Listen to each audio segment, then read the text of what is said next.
मित्रों, आप सभी लोगों ने क्या इस तरीके के कभी सीड देखे हैं, बीज देखे हैं इस टाइप के? देखने को तो ये आपको जीरे की तरह दिख रहा होगा, परंतु यह जीरा नहीं है, इनको कहते हैं हम नाइजर। ठीक है जी। अब नाइजर क्या होता है, किस तरीके से यह क्या है क्या नहीं है, इसके बारे में इस वीडियो में हम डिस्कस करने वाले हैं कि आखिर में नाइजर क्या होता है, कौन कौन से देश में उगाया जाता है, कहाँ कहाँ पे कौन कौन सी पर्टिकुलर इसके लिए चीज़ें चाहिए होती है, उसके बारे में हम इस वीडियो में डिस्कस करने वाले हैं।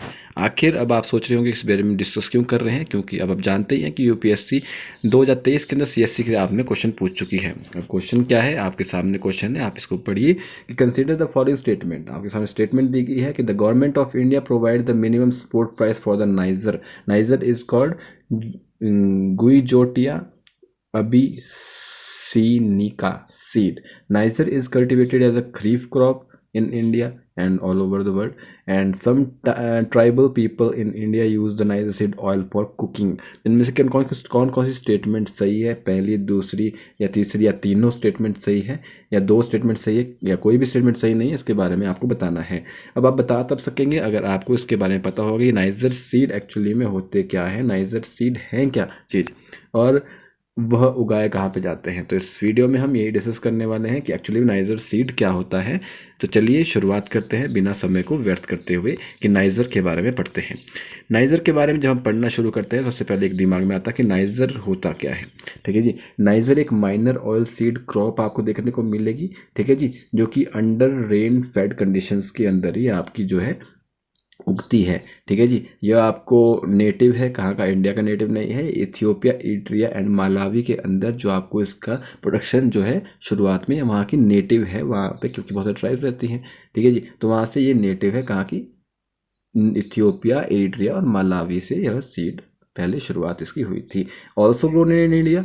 ठीक है जी। ये रिजेंबल करते हैं सनफ्लावर सीड की तरह ही शेप में होते हैं। जहाँ आपने सनफ्लावर सीड मतलब आपने वो सूरजमुखी के बीज देखे होंगे ना, उसकी तरह ही दिखते हैं, same small size and black होते हैं थोड़े से, और थोड़ा स्मॉल साइज होता है उनके मुकाबले में।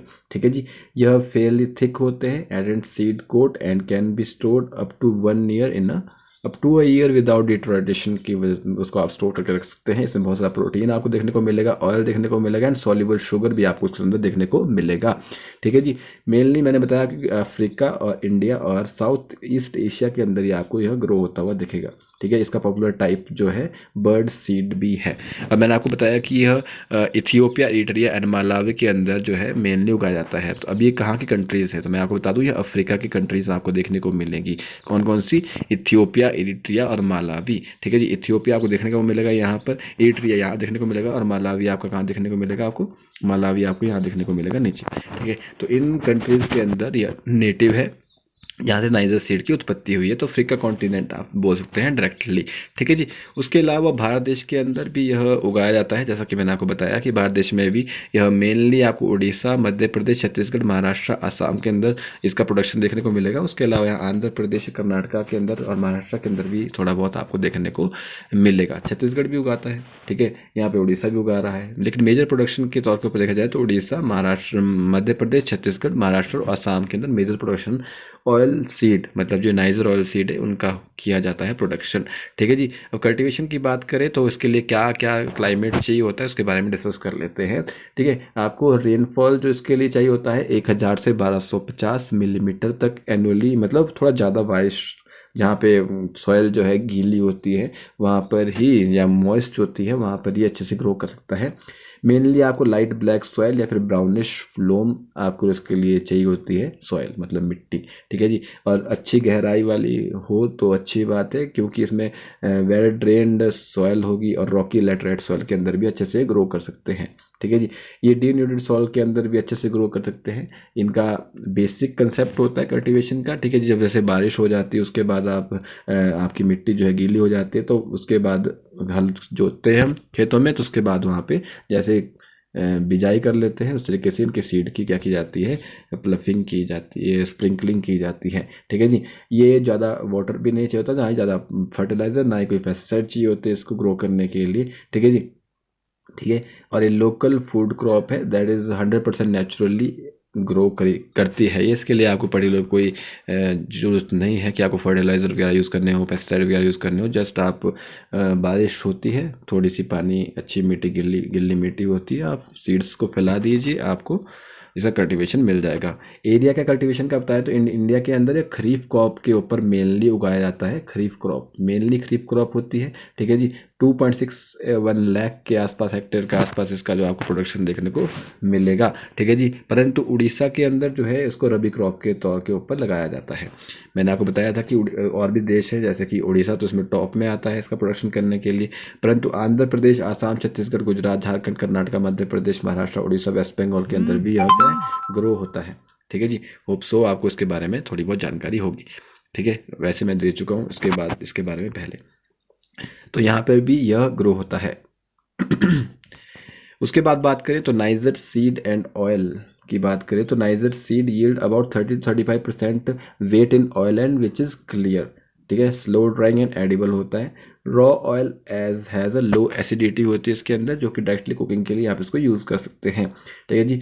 It has a poor shelf life and will become rancid when store for a long period के लिए अगर आपको इसको स्टोर करते हैं तो मॉइस्चर उसमें भर जाता है, ठीक है, ठीक है। तो इसको हम as a substitute olive oil का मान सकते हैं, जिसमें कि हम मिक्स करते हैं इसको लाइन सीड के साथ, ऑयल जो इसका होता है।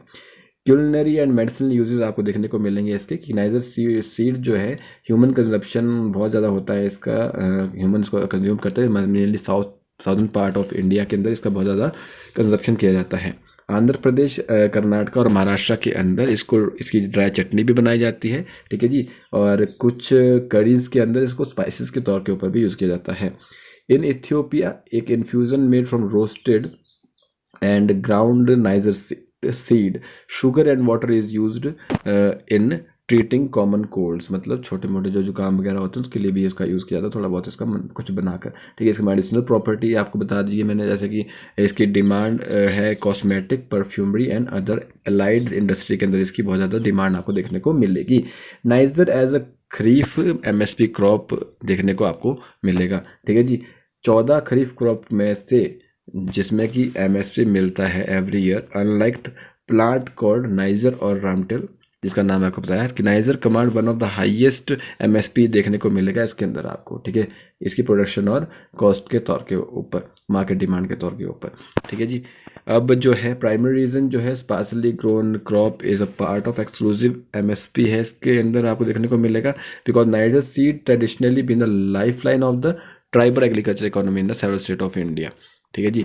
डिक्लाइन क्यों हुआ कल्टीवेशन के अंदर, क्योंकि इसका जो एरिया ऑफ कल्टीवेशन है, एरिया जो है स्टर्ली shrinking over the past 3 decades के में आपको थोड़ा बहुत कम देखने को मिलेगा, मतलब 80% से सीधा डिक्रीज श्रंक हो गया है। 0.9 मिलियन हेक्टेयर आपको देखने को 0.1 मिलियन हेक्टेयर आपको देखने को मिलेगा, जो कि 14 खरीफ क्रॉप्स जो आपको देखने को मिलेगी उनमें सबसे कम जो है इसके अंदर इसका कल्टीवेशन देखने को मिलेगा। क्यों, इसका रीज़न क्या क्या है इसके बारे में डिस्कस कर लेते हैं। आप सोच रहे हो कि इतना डिस्कस हम डिटेल में क्यों कर रहे हैं, क्योंकि अगर आपको कल इन फ्यूचर एग्रीकल्चर में कोई क्वेश्चन लिखने को आता है तो आप उसको अच्छे से अटैम्प्ट कर सकते हैं, ठीक है जी।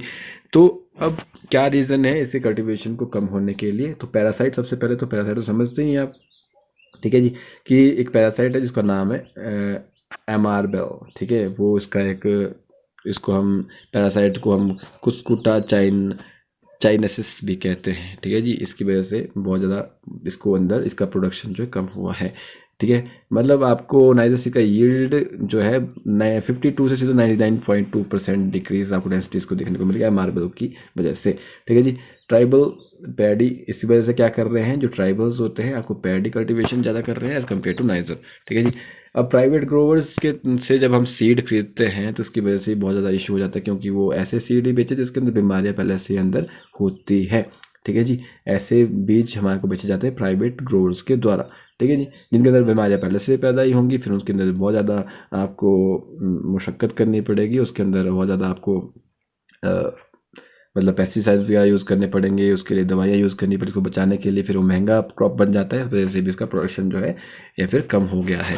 अब हाई प्राइसेस है और लो इंटरेस्ट आपको देखने को मिलेगा है, कारण क्यों, क्या कारण है वो आपको बता चुका हूँ, ठीक है जी।